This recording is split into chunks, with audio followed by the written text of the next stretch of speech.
அனைவருக்கும் வணக்கம். நான் உங்கள் அன்புள்ள புஷ்கலா சங்கரன். இன்று பிரதோஷம். இந்த நல்ல நாளில் இறைவன் சிவபெருமானின் அருளால் என் புதிய வீடியோ சேனலை ஆரம்பிக்கிறேன்.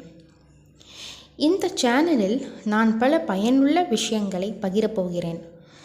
நான் இந்த சேனலை ஆரம்பிப்பதற்கான முக்கியமான காரணம், எனக்கு தெரிந்த விஷயங்களை மற்றவர்களுடன் பகிர வேண்டும், முக்கியமாக குழந்தைகளுடன் பகிர வேண்டும் என்பதுதான். அதே சமயம் உங்களிடமிருந்தும் பல விஷயங்களை கற்றுக்கொள்ள விரும்புகிறேன்.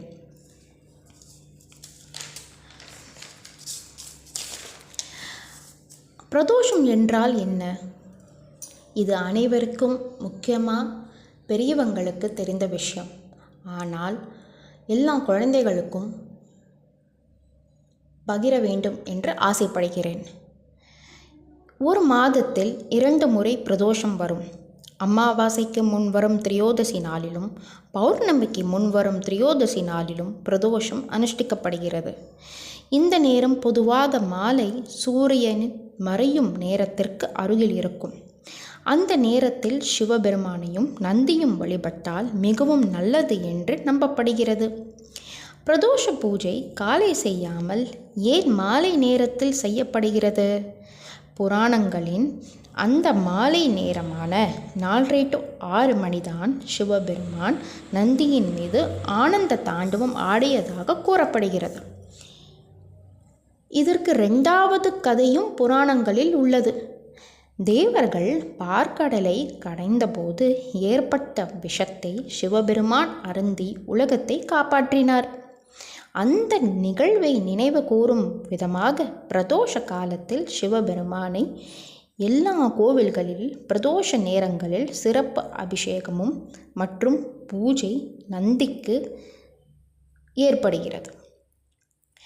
நந்தியின் மீது சுற்றி வரும் வழிபாடு நடைபெறும். இதை பிரதோஷ பிரதட்சிணம் என்று கூறுவார்கள். இந்த நேரத்தில் நந்தியை சுற்றி வந்தால் அனைத்து விதமான பாவங்கள் நீங்கி சிவபெருமானின் அருள் கிடைக்கும் என்று நம்பப்படுகிறது. இப்போது நான் எளிய முறையில் எங்கள் வீட்டில் பிரதோஷ பூஜை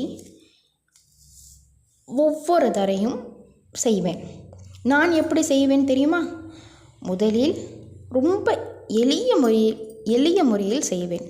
எப்படின்னா, முதலில் விளக்கேற்றி முதல் பிள்ளையாரை நினைத்து வழிபடுவேன். அதன் பிறகு சிவபெருமானுக்கும் நந்திக்கும் புஷ்பத்தால் அர்ச்சனை செய்து எனக்கு தெரிஞ்ச ஸ்லோகத்தை மனதார சொல்லி பகவானுக்கு வெற்றிலை, பாக்கு, பழம், பால் மற்றும் சுண்டலை, நந்திக்கும் பிடிச்ச காப்பரிசியை நிவேதனம் செய்து தூபம் தீபம் காட்டி ஓம் நம சிவாய என்ற பிரணவ மந்திரத்தை 108 தடவை சொல்லி என் பூஜையை முடிப்பேன். இந்த சேனலுக்கு உங்கள் ஆதரவு மிகவும் முக்கியம்.